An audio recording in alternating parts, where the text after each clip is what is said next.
Amara was only 19 when she met Chinedu.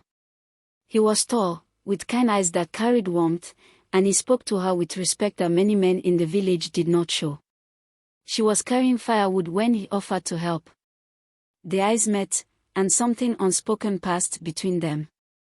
It was not just attraction, it was like their souls had touched. Amara smiled shyly, and Chinedu laughed in a way that melted her heart.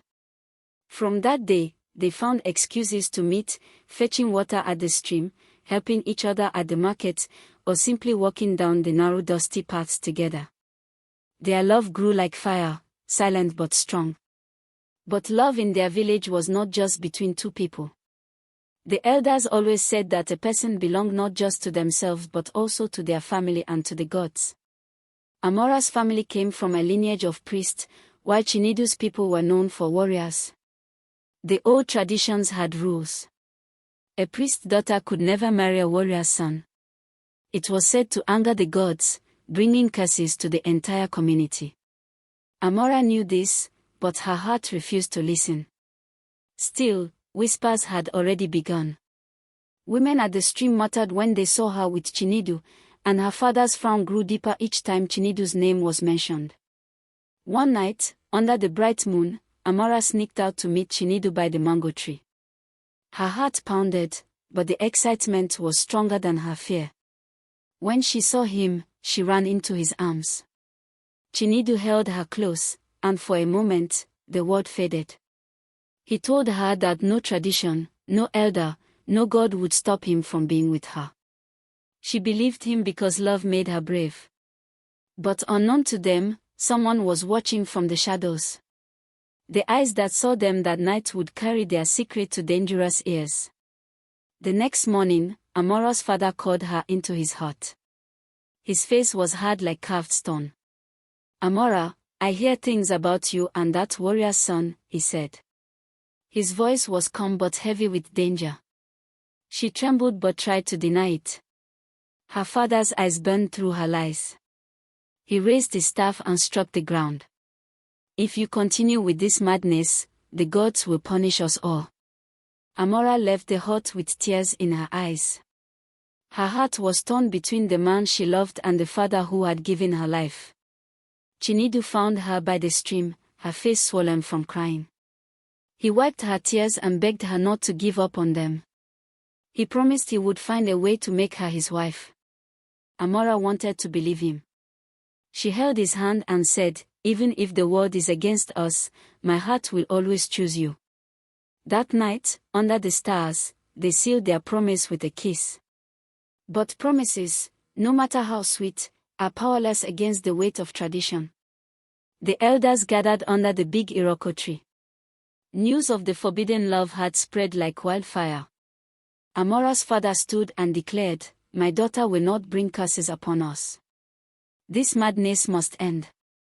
Chinedu's father, a proud warrior, did not back down. He said, "My son will marry the woman he chooses. No elder, no priest, no god will stop him." The council ended with anger and division. The gods were silent, but their silence was more frightening than thunder. Chinedu begged Amara to run away with him. "We can leave this village, Amara. We will start a new life far from these chains." For a moment, she thought about it. But the fear of her father's curse held her back. She shook her head. "If we run, they will hunt us. The gods will not rest." Chinedu looked into her eyes, hurt but determined. "Then let the gods come for me, not for you." Strange things began to happen. A child in the village fell sick, goats died mysteriously, and the river turned muddy for days. The villagers whispered that the gods were angry. The priest, Amara's father, announced that a sacrifice must be made to restore balance. But when the cow they brought for sacrifice died before reaching the shrine, the elders grew fearful. The oracle was consulted, and the words shook the entire village. The gods demand a heart, a pure heart of forbidden love. That night, Amara and Chinedu were caught together, holding hands in the darkness. They were dragged to the village square, where the elders waited. The people shouted, some with anger, others with pity. Amara clung to Chinedu, refusing to let go. Her father's face was filled with both rage and sorrow. The oracle's words echoed again, one of them must die to cleanse the land.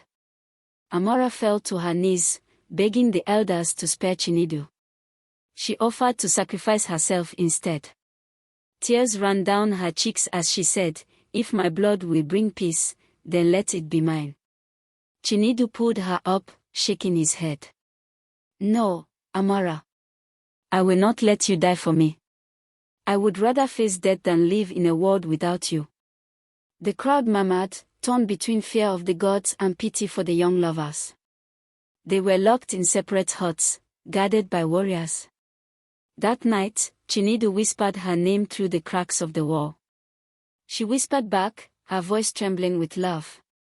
They spoke of their dreams, how they wanted children, a small farm, and a life filled with laughter. Each word cut deeper because they knew tomorrow might never come. As the moon faded, silence filled the night, heavy with sorrow. At dawn, the oracle stood before the people. His voice was like thunder, "The gods are angry. If the lovers live, death will fall on us all. One must die before the next moon sets." Amara cried out, "Take me." But Chinedu stepped forward and silenced her with a look. His eyes told her everything: love, pain, and sacrifice. The oracle nodded slowly, as if the gods had already chosen. Before the sacrifice, they were allowed one last embrace. Amara ran into Chinedu's arms, holding him so tightly that her nails dug into his skin. He whispered in her ear, "I will always love you, even in death. Do not forget me, Amara."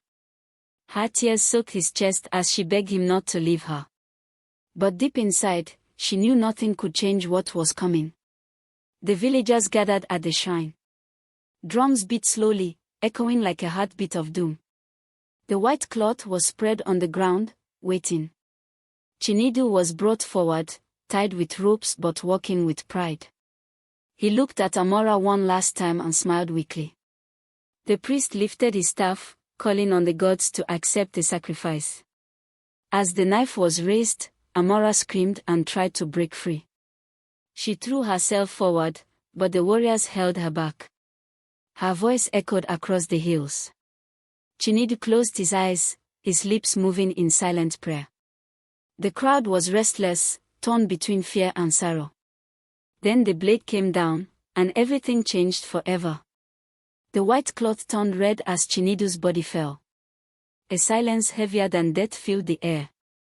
The drums stopped. Even the birds were quiet. Amara's scream pierced the silence.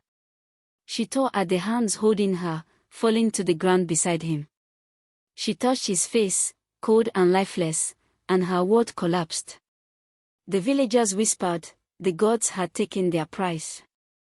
That night, the river cleared, the goats stopped dying, and the sick child opened his eyes. The elders declared that the land was cleansed. But Amara's heart was broken. She walked through the village like a shadow, her eyes empty, her laughter gone forever. The people pitied her, but no one dared to speak against the gods. Amara stopped talking. Days passed, weeks passed, and she said nothing to anyone. She spent her time at the shrine where Chinedu was buried, whispering only to the earth. Her father tried to comfort her, but guilt weighed heavy on him. He had chosen tradition over his daughter's happiness, and now he watched her slowly fade away. In her silence, Amara made a vow: if the gods could take Chinedu from her, they would never truly take her soul. One night, under the same moon that had once witnessed their love, Amara walked quietly to the shrine. She carried a small blade hidden in her wrapper. She knelt by Chinedu's grave, her tears falling on the earth. "Wait for me, my love," she whispered. Then, with one deep breath, she drove the blade into her own chest. By morning, the villagers found her lifeless body lying on the same white cloth, her blood beside his. The gods had demanded one sacrifice, but love had given them two. Please like and subscribe to my YouTube channel for more beautiful stories.